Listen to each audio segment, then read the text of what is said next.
tere kõik armsad kingitus.ee sõbrad, mina olen Kadri ja nagu ikka alati, siis minu kõrval istub Karmen, meie kaassaatejuht. Ja meie vastas on täna üks väga äge Eesti meeslaulja, kes mind isiklikult on nii-öelda puudutanud lisaks siis muidugi oma võimsale häälele ka sellise armsa siirusega. Nii et tere tulemast meie podcasti Uudo Sepp. Tervist, paned täitsa punastama mind. Ja, no ma püüdsin. Tere ka minu poolt, Uudo. Tere. Ja alustuseks võimegi rääkida, räägi meile võib-olla algusest sellest, et kuidas sul läheb, mis sa enda igapäevaselt teed, kuidas su elu on igapäevaselt seotud muusikaga ikkagist ja mis on need projektid, millega sa igapäevaselt tegeled? Ma praegu igapäevaselt käin tegelikult ülikoolis, õpin suhtekorraldust Tallinna ülikoolis, siis et seal on selline nagu reklaami ja suhtekorralduse suund ja ma olen seal suhtekorralduse poole peal. Ja muusikat, ma ei tea, nagu rohkem praegu viimasel ajal olen kirjutanud demosid, ehk siis lood, mis ei ole veel rahva ette jõudnud. Okei, hästi palju. Just eile öösel 3-ni kirjutasin ühte ballaadi, mida ma tahaksin tegelikult järgmisena välja lasta. Aga ja, selles suhtes on olnud nagu pikkasid selliseid pause, aga mul on siuke tunne, et üks hetk saab jälle suurelt tagasi tulla.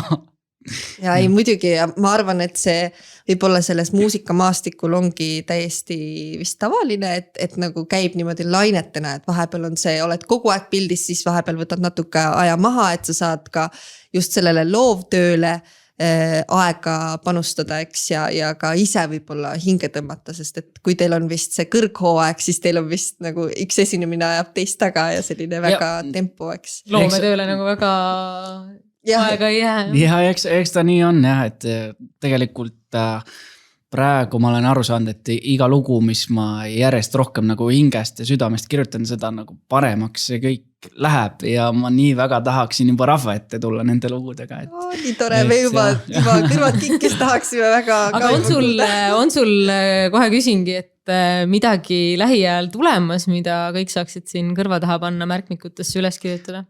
Täpselt plaani ei ole veel paigas, aga siin jah, kuidagi iga laul, mis ma järjest kirjutan, tahaks nagu täpselt paika panna, aga ja, ma otsin enda kõrvale inimesi, kellega koos need lood valmis teha, et praegu ma olen kodus enda arvuti taga ainult kirjutanud ja kritseldanud demosid, ehk siis ongi aeg saata need laiali ja küsida inimestelt, et kuidas see meeldib, teeme valmis. Väga kihvt. Aga kuidas sinu jaoks see loo kirjutamine, kuidas see protsess välja näeb?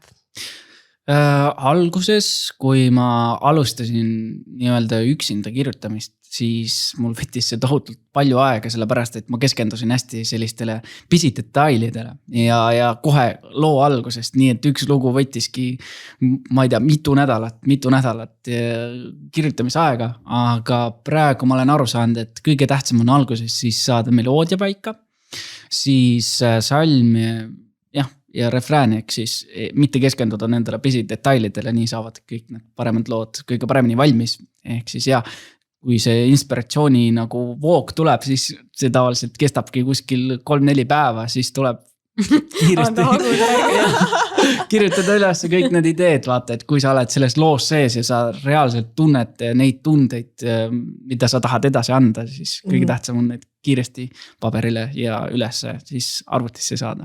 Aga kas sa oled nagu ise võib-olla täheldanud ka, et millised olukorrad või millised võib-olla paigad, kohad sind kõige rohkem nagu inspireerivad seda loomingut tegema? Ma ütleks, et paikade poolest on kindlasti Saaremaa kodu ja sealne meri ja rahulik olu, Sõrves, et siis kui ma isaga käisime kalal, siis on alati selline nagu teistsugune olek või sa oled seal paadi peal ja sul on nagu kõik probleemid, lihtsalt kõik mured unustatud ja sa mõtled ainult selle peale, et homme võiks särge tulla. ja võib-olla nagu tunnete või emotsioonide puhul on sellised nagu võib-olla keerulised olukorrad kõige sellisemad, kus sa tahaksid lihtsalt endast neid emotsioone välja lasta, et kui tulebki näiteks mingi minu puhul skandaale siis tegelikult ma kirjutan nii kõige paremini laule, ja inimesed töötavad pinge all kõige paremini öeldakse. Okei, ühesõnaga, et kui me loeme kuskilt, et sa oled kuskile jamadesse skandaalidesse tõmmatud, siis me teame, et posulugusid on tulemas. ja ei noh, selles suhtes siis tavaliselt ongi teada see, et ma kirjutan lugu jälle. et jah, ma ei tea, mul kuidagi juhtub nõnda, et kogu aeg nagu satun nendesse. Võib-olla asi on selles, et ajakirjanikud üritavad nagu igatpidi ära kasutada seda võimalust, et neid skandaale nagu nii-öelda tekitada ja suureks ajada, vaata. Siis kõik inimesed on ka, et milleks te seda teete, vaata. Et noh, enamik ajakirjanikke on sellised nagu brutaalselt suruvad peale, et just käisime siin finaalis ka ja siis oli ka täpselt samamoodi, lihtsalt jooksid pikali. Täitsa lõpp, aga mille pärast siis või nagu ma ei tead, me ei pea isegi hakkama siin nendesse skandaalidesse praegu. Ja ei, meil täna ei olnud üldse see eesmärk. Skandaalsed on ja me oleme Kuku Paid siin. Räägime ainult headest asjadest. Räägime headest asjadest. Ja räägime headest asjadest. Ja ühesõnaga tuleb siis uus ballaad. No väga põnev. Kas me saame äkki ühe väikse viisijupi või sellise paar salmirida või kas või ühe salmirida? Oleks ma gitarri kaasa võtnud. Siis oleks täiesti äge olnud, aga ma ei tea, selles suhtes tegelikult, kui ma hilja seda kirjutasin, siis oligi täpselt see tunded täiega, sellised, et tahaks lihtsalt rääkida sellest, et tuleb andestada. Tuleb inimestele lihtsalt kõike head soovida ja kui tõesti ajakirjanikud või mis tahet, nad kõik on inimesed ja kõik nagu me teeme vigu ja sellega tuleb lihtsalt aksepteerida. Ja siis nagu sellel lainel ma kirjutasin ka selle ballaadi, mis ma nagu eile 3 keevitasin, et praegu mul on selline natuke udu ka lihtsalt käib peas, et kogu aeg see lugu ka, aga jah, tavaliselt kui inimesed kirjutavad laule, siis need ei kõla alguses üldse hästi, aga võib-olla teistele, et ma ei tea, kas ma ei tead, sa ei pea isegi hakkama meile laskma, me juba saime selle ma pärast lasen teile. Jah, lasen. Teised saavad hiljem. Selle pinge praegu üles ja nüüd siis niimoodi. Aga ei, juba me saime selle idee, et millest sa kirjutasid ja see idee on väga ilus ja. Ja ma arvan, et see sobib nagu alati nii-öelda siia aasta lõpuperioodi, jõuluperioodi, mis ongi nagu selline kokkuvõttev ja nii-öelda tagasivaatav. Ja enda raskustest nii-öelda vabaks laskmine, samamoodi ka andestamine annab sulle ju meeletu vabastamise ja vabaduse tunde. Eks ta nii ongi, et sa saad aru, mis sa oled võib-olla midagi valesti teinud, võib-olla midagi nagu kihva keeranud või siis midagi head teinud ja siis võtadki selle kogu õppetunni, mis sa oled saanud eelmistest kogemustest ja kasutad seda enda nii-öelda parendamiseks järgmisel aastal. Aga hästi tore on nagu kuulda, et tõesti, et sinu looming, sinu lood räägivadki reaalselt sinu enda tunnetest ja kogemusest ja elust, et seda on hästi armas kuulda. Eelmine lugu oli Vaba päev näiteks ja selle ma kirjutasin ka selle põhimõttel tegelikult, et ma mõtlesin enda kodu peale, kus ma sain nagu ennast täiesti vabaks lasta ja kõik see selline need tunded, mis seostuvad mul koduga, see vabadus, selle ma panin ka sinna loosse, et ja mulle meeldib teha lugusid, mis räägivad tegelikest olukordadest, et siis saab nagu kõige rohkem hingest seda laulda, et kui ma olen kuskil lava peal, siis ma teen teiste covereid ja aeg-ajalt ja siis on ka selline, et nii väga võib-olla ei oska neid emotsioone lugeda, mida need artistid on tahtnud edasi anda, aga siiski ma panen enda tükikese sinna külge ja loodetavasti see jõuab inimesteni niipidi. No kindlasti, sest et muidu ei oleks ka sul sellist fännibaasi, et kes sind ikkagi toetavad ja käivad sind kuulamas. et see on just see, et mingisugune X-faktor sul kindlasti on olemas. Ja ei, ma olen tohutult tänulik inimestele, kes kuulavad mu muusikat, tulevad mu kontserditele ja väga ausalt võin öelda, et kõik inimesed on olnud ägedad. Et tohutult toredad. Ja me usume. Aga räägime võib-olla sellest, kuidas see kõik alguse su jaoks sai. Kas see saada lauljaks, tegeleda muusikaga, kas see oli miski, mida sa juba väiksest saati unistasid? Kuidas sa sinna saatesse Eesti otsib superstaari, kuidas sa sinna üldse siis sattusid? Oi. No, tegelikult lapsest saati ma olen tegelenud laulmisega ja siis ma tahtsingi, ma ei tea, me vaatasime perega kogu aeg neid superstari saateid ja siis isa ütles, et millal sina lähed sinna lavale, teed ka neil, näitad, et kes sa oled tegelikult ja kui ma tegelikult sinna superstari jõudsin, siis isal tekkis juba küsimus, et kuule, et kes see inimene on, et jumala normaalset juttu ajab.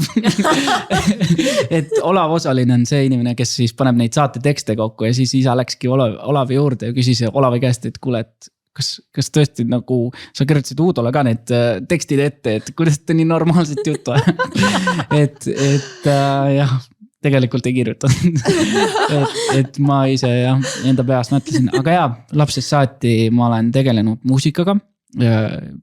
Võib-olla põhikoolis mul oli selline äge muusikaõpetaja nagu Malle Veske, kes siis alati nagu, kes nii-öelda korjas mind üles ja alati nagu toetas mind igas sammus, et isegi siis, kui mul tollel hetkel see diktsioon ei olnud nii hea, siis ta alati ütles ka klaveri tagant, Uudo, diktsioon paika.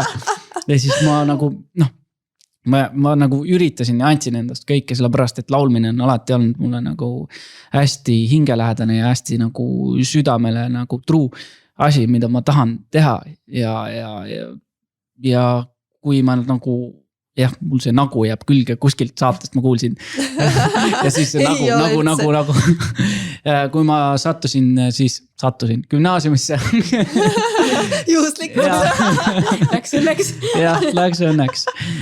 Siis me tegime enda bändi, siis ma tegin natukene sellist rohkem nagu morbiidsemat muusikat, siis oli selline pungi vibe. Et rocki bänd meil oli. Ja sealt siis edasi nagu see unistus kogu aeg arenes ja ma käisin esinemas siis Kuressaares üle kõikides restoranides. Vau, nii kihvt. Ja sealt ka nagu kogu aeg nagu rahvast tuli, ütles, et vau, et nii ägedad laulud, nii mõnus madal hääl on mul ja kõik kiitsid ja siis ma mõtlesin ka, et pekki, aga tahaks kaugemal olla. Alati tahaks kaugemale jõuda. See ongi, kui sa juba saad selle maitse suhu, siis sa tahad veel. Ja siis ma ühe korra proovisin Superstari saatesse minna ja ma jõudsin teatrivooru välja ja seal siis kuidagi ma sattusin valesse tuppa ja siis põhimõtteliselt saadeti bussiga koju. Ongi nii. Ma ei teadnud ka seda, aga vaat see on nii hea näide just selle poole pealt, et ära anna alla, et tööta lihtsalt edasi, hoia enda head suhtumist, sest et vaat järgmine kord läksid ja võitsid. Aga kaua selle või mitu aastat selle nii-öelda kogemuse ja siis selle võiduaasta kogemuse vahel oli? Tegelikult järgmine hooaeg, ma läksin uuesti ja siis võitsin. Uskumatu. Täiesti ma näen ise ka, et sa ütled, sa võitsin. See on tõesti nagu aga kas need kohtunikud kuidagi nagu kommenteerisid ka seda, et kas nad nagu mäletasid sind eelmisest hooajast ja sellest teatrivoorust? Ei mäletanud. Ei mäletanud. Ma olin siis suhteliselt tagasihoidlik ja täiesti tatikas. Aga mis selle ühe aastaga siis nagu juhtus? Kolm aastat oli vahet. Okei, jah. Et mis selle ajaga nagu juhtus, mis sa selle aja jooksul tegid, kas sa nagu analüüsisid ennast kuidagi või et kuidas nagu siis järgmisel hooajal siis nagu lausa nii hästi? Ma ei tea, tegelikult ma olin suhteliselt üksi, et ma lõpetasin gümnaasiumi ära ja siis kuidagi käisin seal üksika otsadel kuskil ehitustel põllumaadel, käisin heina tegemas ja siis alati nagu kuulasin muusikat, laulsin kaasa ja käisin ikka enda esinemisi edasi. Ja siis ma sellel hetkel nagu tundsin, et oleks vaja mul mingisugust nagu pidepunkti, kust kinni haarata, mingisugust eesmärki enda elus, et teha see ära, et siis ma tean, et ma olen kuskile jõudnud ja tegelikult ma võib-olla ei ole ennustanud endale seda, et kui ma selle eesmärgi täidan, siis ma pean endale järgmise eesmärgi leidma. Ja võib-olla, ma ei tea, enne Superstaari saadet ma tundsin, et ma olen täiesti mõttetu vend. Tegelikult ma kinnistasin endale seda ja seda ei tohiks tegelikult üldse teha. Et kui ma seda kinnistasin, siis ma tegelikult endale panin rohkem seda pinget, et ma pean veel rohkem harjutama, ma pean veel rohkem kirjutama laule, ma pean veel rohkem nagu arenema. Aga ikka, kui ma Superstaari saates läksin seal alguses, kui ma vaatasin neid videosid tagasi just hiljuti, siis see vend ei olnud üldse arenenud. Seda oli õudne vaadata, et siiamaani ma vaatasin, et ma tegin seal alguses kollase kaardi voorus mingi sellise improloo ja see ma imestan, et ma üldse sealt edasi sain. Et Mihkel Raud ütles, et kuule, et laula midagi laulu ka, et midagi nagu normaalset vaata ja siis ma ütlesin enda misi, ma olin nagu selline närvis ka, ma ütlesin tusaselt, et ma võin ju Ed Sheeranit laulda, aga mulle ei meeldi Ed Sheeran. Et ma olin täiesti nagu pinges ja endast väljas, aga mulle tegelikult meeldib Ed Sheeran, eluaeg on ta mu nagu iidol olnud, vaata. Kogu aeg ma olen jälginud teda seda, et kuidas tema nagu arenes tüüast kohast suureks staariks, see on nagu ulme elulugu. Ja ma ütlesin sellised sõnad kohe Mihkel Rauale, et siis ma ei tea, mis ma sellel ajal mõtlesin, aga saate ajal ma kuidagi, ma ei tea, ma rohkem nagu keskendusin ise endale, ma vaatasin endale kogu aeg silma ja ütlesin, et jää ise endaks, et ükskõik mis ka juhtuks, palun ära muutu inimeseks, keda sa peaksid kunagi vaatama nagu peeglist ja sa ei näe inimest, kes sulle meeldiks. Ehk siis ma surusin endale seda kogu aeg peale ja tänu sellele ma ka nagu võib-olla arenesin hästi kiiresti õiges suunas ja siis sinnapoole. Kusjuures ma arvan, et ma ütlen, need on tõesti nagu kuldsed sõnad taaskord ja et see on täpselt nagu see, mida mina nagu isiklikult tahate inimeste puhul hindan ja sinu puhul ka, ja see paistab nagu hästi kaugele välja, et sa oledki nii autentne inimene, et sa ei mängi kedagi teist, sa oledki selline siiras ja kõik, mis sinu seest tuleb, ongi see sina ise ja see ongi nagu üliäge nagu. Eks ma viimasel ajal olen natuke rahulikumaks ka jäänud, et Superstaari saates ma jooksen ringi rohkem ja tegin asju, aga võib-olla praegusele momendil ma olen aru saanud, et tegelikult tuleks teha kõige rohkem tööd, tuleks näha kõige rohkem vaeva, ei tohiks nagu jälle vajuda nagu samadesse telgedesse, kus ma olin enne Superstaari.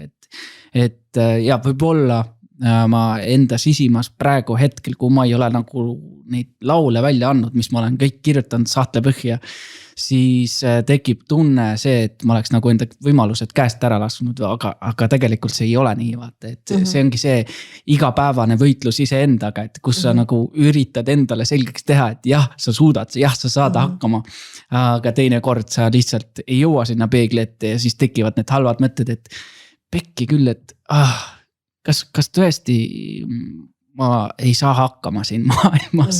Sa oled liiga kuri endaga. Mul on ka tunne, et tuleb võib-olla see kunagine noor Udo, kes nii-öelda ei uskunud siis veel endasse, eks tahab nagu võib-olla vahepeal tagasi tulla. Ma arvan, et see vajab sellist nii-öelda motivatsiooni boost'i, mida võib-olla tõesti see näiteks kas või see sama uus ballaad, mis sa siin täna öösel kell 3 kirjutasid annab, et alati sellised nii-öelda õnnestumise hetked on ju annavad seda powerit juurde. Aga ma tahtsin küsida tegelikult seda, et siin just oli nüüd selle hooaja Superstaari saate finaal, et kellele sina pöialt hoidsid ja kuidas sa üldse seda hooaega nii-öelda kommenteerid? Kusjuures sellel hooajal ma vaatasin Superstar saadet ja see andis mulle ka nagu väga palju inspiratsiooni juurde, mida kirjutada ja selle hooaja jooksul ma kirjutasin ka mingi 4 laulu vähemalt. Et mulle väga meeldis selle hooaja Superstar. Tohutult tugevad lauljad olid ja no ma ei tea, iga saade, mida ma vaatasin, Allika need esitused jäid kõige rohkem nagu suupärani lahti, et uskumatu, et nagu vau, selline inimene, selline hääl, selline tugevus, mis sealt nagu kiirgab. Et muidugi mulle meeldisid teised esinejad ka seal, või noh, artistid, superstarid, et aga jah, kõik väärivad siis seda nii-öelda tähte taevas Eesti maastikul ja ma hoian kõigile pöialt. Ja, väga ilusti öeldud.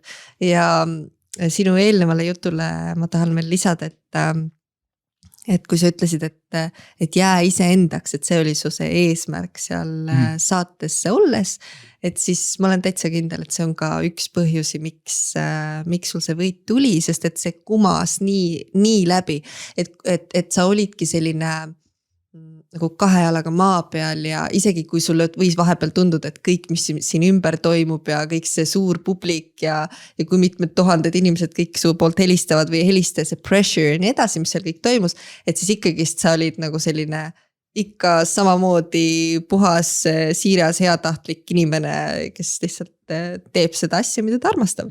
Et see kumas nii hästi läbi ja see kuvand on kindlasti, mis on ka hetkel. Eks jah, tollel hetkel oli nagu see maailm nii nagu pöörane. Et sa ei saa midagi aru ja tegelikult kui ma kõige peale korraga nagu mõtlesin, siis ma ise nagu ka korra jooksin täiesti kokku, et mis nüüd toimub, ma ei saa midagi aru, ma lihtsalt nagu see nagu segadus, kõik mis toimus, oli mu jaoks nagu suur sein, mis nagu tegelikult tegi mulle selgeks, et kõigi lihtsam on lihtsalt keskenduda sellele, et tovai, laula. Blokid ja kõik maailm välja on ja lihtsalt esine, see siin. Mõtle sellele, mis sa oled sees ja mõtle sellele, kus sa tuled, kes sa oled ja tegelikult sa oled unistanud seda hetke eluaeg ja nii ma tegin ja siis see võtiski nagu kõik sellise nagu surve maha, mis välismaailm pakkus, et ja praegu ka mul hommiku kohvi on sees häälväris.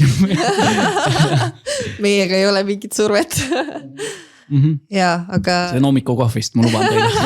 Ja, aga no väga kihvt ikka üldse kogu see, ma kujutan ette, et kui sürreaalne see kõik võis ikkagist tunduda, et võistad lähed ja võidad. Täiesti, no ma tegelikult ei oleks ealiski ette kujutanud, et midagi sellist võiks juhtuda, sellepärast, et see kõik oligi see tahe, et ma saan kollase kaardi kätte ja et ma jõuaks finaali, et vähemalt äkki inimesed märkavad, et ma suudan anda endast nii palju, et ma saan olla nagu, noh, kuidas ma nüüd ütlen seda? ma tahaks näidata inimestele, et ma suudan maailma muuta enda lauludega, ehk siis, et ma suudan inimestesse rohkem panna usku teistesse, usku endasse, usku sellesse, et on võimalik andestada, usku sellesse, et tegelikult kui inimesed tunduvad, mõned inimesed vähemalt, kui nad tunduvad kurjad, siis tegelikult nende sees on mingi väike ingel, kes ütleb, et kuule, et tegelikult kõik inimesed on okeid. Et jah, vahest on nagu selliseid kurjameelseid inimesi, kelle vastu sa tunned, et vau, et tema oli küll üks normaalne. aga siis, kui jõuad koju mõtled, et ju tal on ka enda head päevad ja halvad päevad. Ja, võt see on nii ilus mõte ja see on, jah, mina olen ka seda usku, et tegelikult sisimas me oleme kõik head, et lihtsalt kui keegi teeb sulle midagi halba, siis sa lihtsalt vastad samaga. Ju ta see see hetk ei teadnud paremini. Jah. ma ei tea, mina usun karmasse ikka ja ma loodan, ma alati nagu ka vaatan ja mõtlen, et ja ma loodan, et see kunagi mingil hetkel kuskilt tuleb siis nagu tagasi. Ja ei noh, tegelikult kui inimene käitub teistega halvasti, siis see tähendab, et tal tegelikult on midagi halvasti, ehk siis tuleb käituda temaga nagu hästi, et saada aru, mõista teda. Ja nagu öeldakse, et sa oled peegel, et see, mida sina nagu kumad peegeldab sulle vastu tegelikult, et eks ta vist nii on. Kuule, aga ma tahtsin seda ka veel küsida, et sa oled päris palju esinenud, on ju, et kas sul on midagi sihukest naljakat juhtunud laval või kas midagi on nagu totaalselt nagu pekki sul läinud või et on palju. Mingisugune äge seik rääkida näiteks? Oi. No tegelikult peale Superstaari saadet oli meil selline tore helimees, kes siis klappidesse alati rääkis nalju ja siis üks hetk siis ta rääkis sellise väga ulme nalja, et ma nagu poole laulu pealt ei suutnud enam laulda ja siis sellised asjad on juhtunud. Kaableid on välja kitarrist kukkunud kümneid kordi. Üks kord mul läks ühe esinemise käigus 2 keelt katki ja ma mängisin selle kitarriga enda show lõpuni. Siis üks kord läks mul esinemise ajal küüs katki, nii et mul kitarr oli verd täis. Ja no jah, palju asju on juhtunud, et ma ei teagi, praegu rohkem nagu meelde ei tule. Aga kas sul sellist lavanärvi ka tuleb veel? Jaa, lavanärv on hea, et see nagu toob sind reaalsusesse, et sa ei hakka mõtlema selle peale, et pekki, et mis ma peale esinemist teen, et kas mul on vaja pessu panna või... Pliidi rülitsin välja. Ja, triikisin bluusi, mõtlen, et kas ma panin selle triikraua nüüd siis õigesse asendisse.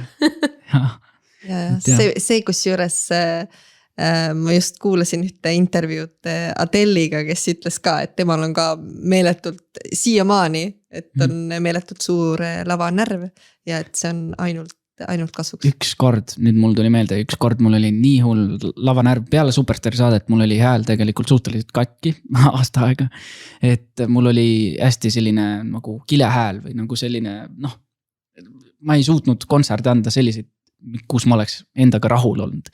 Ja siis see tekitas omakorda paanikat ja Pärnus ühele esinemise ajal ma kartsin nii väga, et täpselt enne esinemist juba intro käis, vaata. Tundsin, et nii paha hakkab, nagu kõik see pinge kasvas nii suureks, et järsku hakkas nii paha. Ja ma läksin nagu teisele korrusele katusele oksendama. Täpselt enne seda kiiresti üks okse ära ja siis puhastasin ära ja kohe lavale, sellepärast, et intro juba käis ja bänd oli juba laval ootas ja ma läksin lavale ja kõik sai korda. See pinge oli jah, sellepärast suur, aga nüüd on nagu kõik läinud korda sellepärast, et esinemistel ma tunnen ennast palju enesekindlamalt ja kohe, kui esimene laul kõlab ja kui ma saan siis laulda, siis tekib selline rahutunne ja selline mõnus tunne sisse, et jess, ma olen lõpuks kodus. Jah. Nii ilus. Jah, see väga ilus. Väga ilus. Ja, aga nüüd meil on, sa oled käinud ka, me oleme teinud sinuga ka varasemalt koostööd kingitus.ee siis ja sa oled käinud ka kingitus.ee-lt teinud elamusi ja kas sa räägid, mida sa oled teinud, mida sa võib-olla veel tahaksid teha? Ma vaatasin, ma tegelikult tee kaudu seda vist ei ostnud, ma läksin koha peal, Estrella veepark tegi selle veikpargi kingitus on teil, seda ma olen paar korda teinud, seda ma harrastan väga. Mulle meeldib see lauda sõita ja siis käisime tee kaudu ühel burgeri siis õhtusöögil, mis lõppes ööbimisega, see oli väga tore. See on seal Ibises, see purksi teit on ju? Ja alguses ma olen ka ise vaadanud seda. Tahtsime saunaga seda tuba, siis alguses öeldi, et oi, et teil pole kirjas, et teil oleks saunaga tuba. Siis läksime tuppa vaatama saun. Oi, kuidas vedas. Õhtul ma olin 2 tundi saunas. Väga mõnus. Ja, et ma ei tea, õudselt tahaks proovida tegelikult seda, mis on see jet ja siis jeti järel on see, mis on see Flyboard või? Flyboard, see on nagu hull, see näeb nagu väga hea välja, et mida tahaks õudselt proovida. Nagu mu laul see, lendame koos, vaata. Saab laulda seda seal. No vot, me saame teha siukse TikToki video sellest, on ju. Ja see oleks väga äge, mida proovida, jah. Aga nüüd meil kohe on jõulud ukse ees.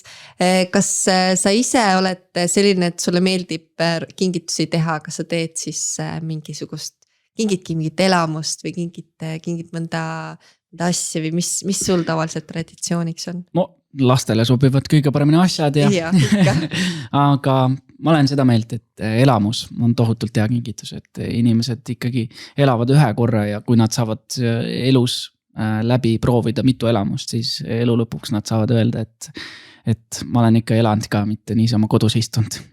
Ja, ei väga õige. Just see, et ma olen elanud. Elu on olnud täis selliseid mälestusi ja kihvte.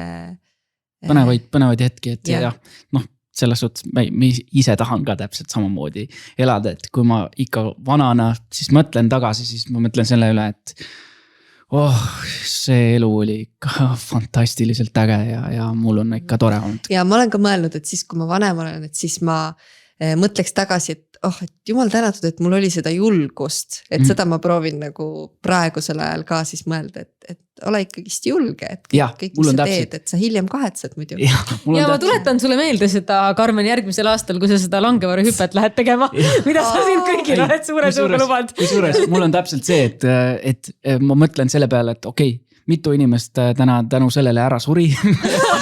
0. Ehk siis minek. Ei, seda mina ei mõtle.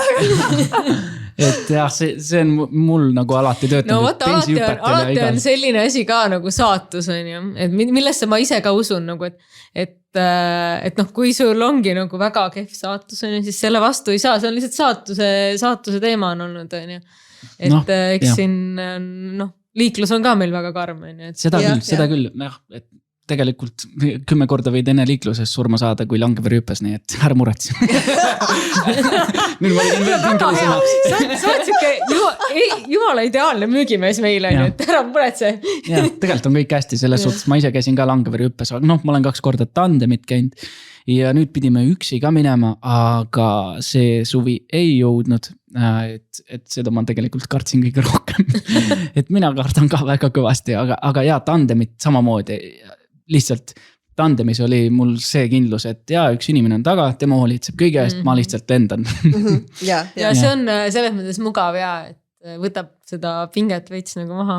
Ja siis lõpus oli see ka, kus ta ulatas mulle need käised, et ma saan ise seda langevari keerata. Siis ma keerasin ja siis pärast vend ütles, et mul hakkas hirmus, et sa nii julgelt keerasid. Et jah, seal taevas keerutasime.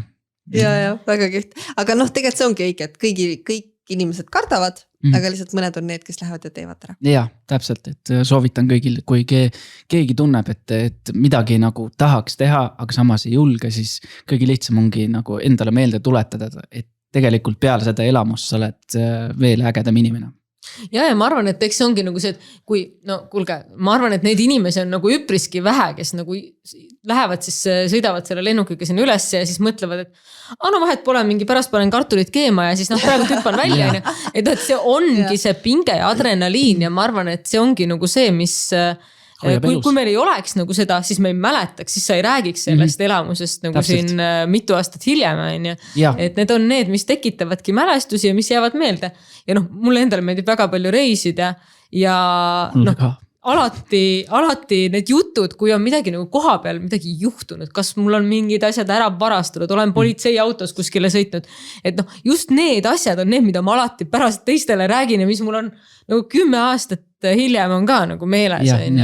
Samas on iga elamus on see ka, mis nagu muudab sind või teeb nagu, tekitab mingisuguse muudatuse, et sa saad kuidagi järgmisel hetkel ennast tunda veel vabamalt, et kõige tähtsam on see ka, et tunda ennast vabalt, et kui inimesed ongi sellised pingilised ja kardavad kõike, siis tegelikult nad ise sisimas otsivad ka seda vabadust, mida valla lasta, et just. Vaat kui hea tegelikult kui sa nüüd praegu niimoodi ütlesidki, et kui sa teed sellised tõeliselt pingelise olukorra läbi nagu mingisugune langevarju hüppe näiteks, mida sa tõeliselt kardad, siis sa teed selle läbi ja peale seda sellised igapäeva võib-olla pingeolukorrad, sa võtad Tunduvad, neid jah. nagu vabamalt, sest et sul on kuidagi mingi vabanemine justkui toimunud. Et saad jah, vabaks lasta täielikult. Pean minema. Ja järgmine põhjus. Järgmine, neid juba on kogunenud. Ei, ma usun seda, et tegelikult ei ole mõtet üldse karta. Et peale seda, ta annab sulle palju rohkem, kui sa tegelikult suudad nagu ise mõelda sellest, et kui sa lähed sellele elamusele, siis tegelikult see 10 sekundit, mis sa oled taevas, seda ei anna võrrelda sellega, kui sa oled kuskil kontoripingis või kodus, mõtled selle peale, et mis hirm see on. Et sellest hirmust nagu valla lasta, just need 10 sekundit ongi need kõige talunikumad hetked sinu elus, mis sa saad nagu endale lubada, vaata. Kuule, selline müügimees. Suurepärane, mul on kohe tead, me siin täna lõpetame ja ma võtan kohe arvuti ja kohe lähen. Issakene, mul kohe tekkis see tunne, et ma nagu kohe tahan sinna minna sellele hirmule vastu astuda. Ja, see on nii lihtne see ongi, vaata. Yeah. Tegelikult sa oled ju tohutult tänulik selle üle. Täpselt nagu sinu politseireis kuskil, ma ei tea, kus sa oled reisinud. Mehhikos toimus see politseireis. Ja, igatahes tegelikult sa oled ju tänulik selle üle. Sul on mingid jutud, mida rääkida kellelegi edasi, midagi anda endast, et see... Ja no lihtsalt Pinacolada basseini ääres on, mulle väga meeldib muidugi, aga noh, et see on nagu sükene, ma ei ütleks igapäevane, aga noh, sükene basic, tavaline. Ja ma ütleks enda superstari kohta ka täpselt samamoodi, et kui ma ei oleks seda teinud, kui ma ei oleks sinna läinud, mul ei oleks selliseid jutte, mul ei oleks selliseid võimalusi, mul ei oleks selliseid, no kui sa tunned ennast vabamana, siis on sul lisaks ka veel neid nagu võimalusi juures, sellepärast, et täpselt nagu sa ütlesid, sa peegeldad siis see tuleb sulle kõik jah, tagasi. Sa peegeldad endast seda vabadust ja kõik inimesed tahavad seda vabadust ja see kõik see tuleb sulle tagasi, kõik need võimalused, kõik need, sa lihtsalt oled tegelikult rohkem avatud nendele, et jah. Ma tunnen juba praegu, et ma võtan nüüd elu palju vabamalt. Life coach Uudo on rääkinud. Ja ei, aga väga ilusad mõtted ja üldse ma tahaksin väga tänada, et sa tulid meile siia täna külla ja mulle alati meeldib see, et meie oleme sinuga siin läbi interneti suhelnud ja siin erinevate koostööde ja asjadega suhelnud, aga ikkagist inimesega saada kokku silmast silma, rääkida, ma ei tea, pool tund, aga kaua me siin juba olnud oleme, ma ei tea. Et see on alati ikkagist täitsa hoopis teine pärusmaa ja meil on sulle väike kingitus. Wow. Ma ise lükkasin natukene seda edasi ka, et ma ei ole jõudnud kuidagi suvel. Nii, aga palun, see on sulle. Mehele? Okay. Mehele, ühele tõelisele mehele. Okay. Mis see siis endast kujutab? Ja sa võiti sealt see pöörad ümber ja siis seal taga ongi sul erinevad võimalused erinevates Eesti linnades. Spordimassaaž oleks päris hea. Ja no, täpselt me mõtlesime ka, et meil on erinevad kinkepakid, siis on seiklusimulistele ja sa oled juba nii palju seikluseid keelud tegevas, et siis mõtlesimegi, et see kingituspakk mehele, seal on nagu seal on tegelikult kõike, nii seiklusi kui siukseid massaase. Ja, et seal on selline kõik. Et siis sa saad valida endale just selle enda. Ja ei, ma vaatan, et siin on isegi filmisõprad eri 2 Viimsi kinos, et saab ikkagi naisukese ka kaasa võtta. Absoluutselt, muidugi, kõigi peale on mõeldud. Helgem pool ka ikkagi. Muidu on kõigi sul panniga seal kodus. Ma just vaatasin ühte videot, kus oli ka üks mees, oli testis panni poes, et kuidas muna visata ja siis naine läks kõrvale, võttis panni kätte, testis, kuidas siis löögivõime on pannil. Et 2 erinevat. Oot ja selle peale ma pole veel tulnud, et niimoodi panni valida. 2 võimalust. No kellel mis oluline on. Ja kuidas elu võtta, vaata, kas löögivõimeliselt või siis sellest, et sa tahad teistele head või halba, vaata. Aga veel kord suured tänud ja meie hakkame siinpool lõpetama. Ja minu poolt ka suur aitäh, et sa tulid ja tõesti sa oled nii palju täna rääkinud erinevatest võimalustest ja ma soovin sulle edu ja hästi palju neid uusi võimalusi. Endale ka seda vabadust, millest ma räägin. Ja tõesti, et seda vabadust oleks ja oleks seda edu ja et need laulud sealt sahtli põhjast jõuaksid varsti kõigi meieni. Ja. aitäh sulle. aitäh.